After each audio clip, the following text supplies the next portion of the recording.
This is one of my favorite recipes I have been making forever. People don't realize how easy it is. When I put this dish on the table, I feel it is very rewarding to be able to prepare a nice meal and share it with your family. These are the main ingredients I will be using. You have to start by heating the milk and melting the butter in the process. So, just use a medium saucepan and place it on the stovetop with medium heat. Stir just a little to help the butter melt before the milk starts to boil. When you notice the milk is starting to simmer, transfer the flour in the saucepan all at once. Then start mixing rapidly and continuously. At the start there will be lumps, but as you continue the mixing they will slowly disappear. This part of the recipe requires only a little bit of patience. When all the mixture comes away from the pan into a blob, you're done. Remove the pan from the stovetop and let it cool down a little.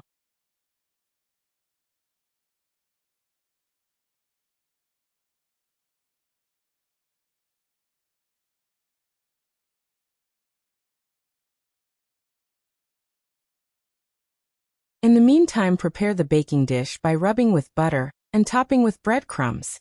The breadcrumbs make a nice crunchy layer you'll love.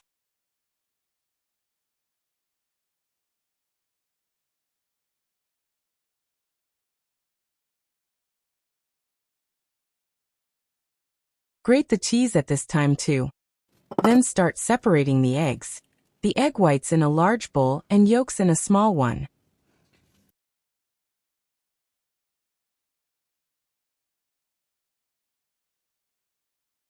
Because there are 6 egg whites, it is easier to use a mixer to beat them.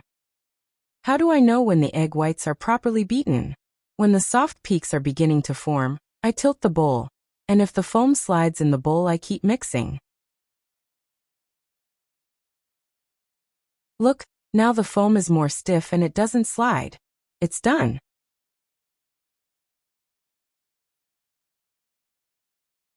In the meantime, the flour mixture has cooled down a little, just enough so I can incorporate the yolks without cooking them. So I start adding the yolks one by one, and mixing until the composition becomes homogeneous and a little bit silky.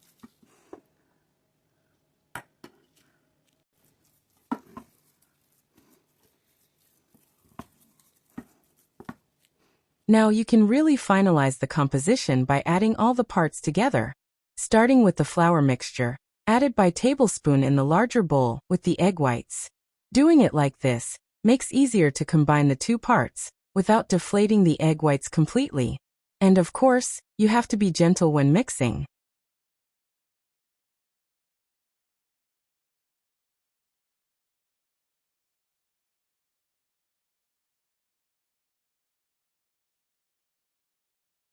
Towards the end, add the grated cheese. Add the spices, salt, pepper, and nutmeg at this time too.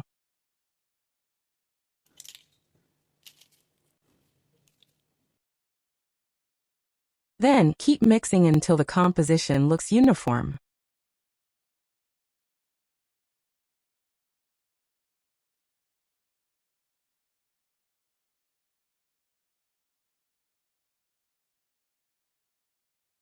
Now you can transfer the mixture into the prepared baking dish. Then pop it in the oven and bake it. I added the baking instructions at the end of this video. When it's done you have to put it on the table right away because it will shrink as it cools down. It looks the best, right in the moment when you take it from the oven, all steamy and smelling so nice.